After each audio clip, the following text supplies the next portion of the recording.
ঈদ উল ফিতর সামনে রেখে সেলুলয়েডের যুদ্ধের জন্য প্রস্তুত দেশের নির্মাতারা। গান, ট্রেলার, টিজার ও পোস্টারের পাশাপাশি নানা ধরনের প্রমোশনে দর্শকদের মুগ্ধ করার চেষ্টা করছেন। সেই প্রতিযোগিতায় নির্মাতাদের তুরুপের তার সিনেমার নায়ক ও নায়িকা এবারের ঈদ নিজেদের সিনেমা নিয়ে প্রতিযোগিতায় অংশ নেবেন দেশের জনপ্রিয় তারকারা। 2 বছর আগে প্রিয়তমা দিয়ে বাংলা সিনেমায় শুরু হয়েছিল শাকিব খানের নতুন অধ্যায়। এরপর রাজকুমার, তুফান, দরদ হয়ে এবার ঈদ উল ফিতরে তিনি হাজির হয়েছেন বরবাদ নিয়ে। গত 2 বছরে এই 4 সিনেমায় অভিনেতা শাকিবকে পেয়েছে দর্শক। আমি প্রথম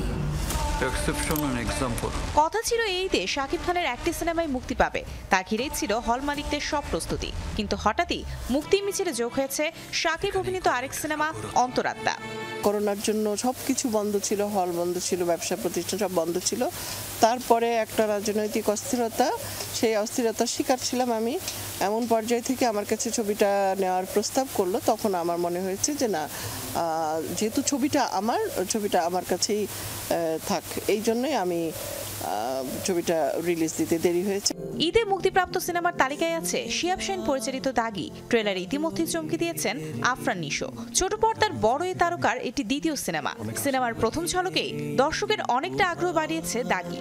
এই গল্পের জন্য আমি সুরঙ্গেতে অনেক ছিমছাম ছিলাম। আমি ভেবেছিলাম যে অনেক পাতলা জীবনযাপনই কাটাবো, কিন্তু টিম থেকে যখন বলা হয় যে আমাকে ওয়েট গেইন করতে হবে, তো আমাকে 10 কেজির মতো বলছিল, আমি 15 কেজির মতো ওয়েট গেইন করে ফেলতে চাই। এবারের ঈদে মুক্তির ঘোষণা দেওয়া সিনেমার মধ্যে অন্যতম আকর্ষণ সিয়াম আহমেদের জঙ্গলি। টিজারে অন্যরকম এক সিয়ামকে দেখেছি দর্শক। পুরো দস্তুর অ্যাকশন লুকে দেশি হিরো রূপে দেখা মিলেছে এই তারকার। নিজের সিনেমা দিয়ে সিয়াম টেক্কা দেবেন শাকিব খান আর নিশোকে। জঙ্গলি পরিচালনা করেছেন এম রাহিম। অন্যদিকে ঈদের সিনেমাগুলোর মধ্যে গান নিয়ে এরই মধ্যে বেশ এগিয়ে আছে জিন 3। ভৌতিক ঘরানার এই সিনেমায় অভিনয় করেছেন নুসরাত ফারিয়া ও আব্দুল নূর সজল। জিনের প্রথম কিস্তিতে অভিনয় করেছিলেন সজল।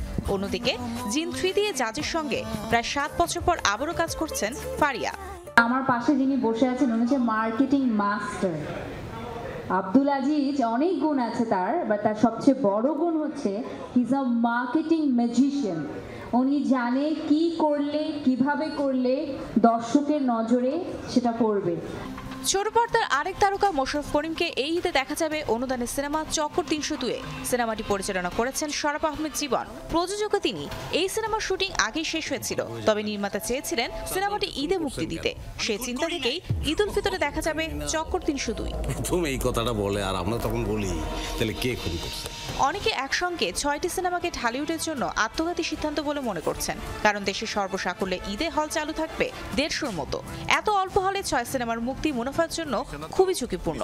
তার মধ্যে শাকিব খানকে অন্য নায়কদের সাথে তো বটে, নিজের সাথে নিজেকে লড়াই করতে হবে হল দখল ও সাফল্যের জন্য।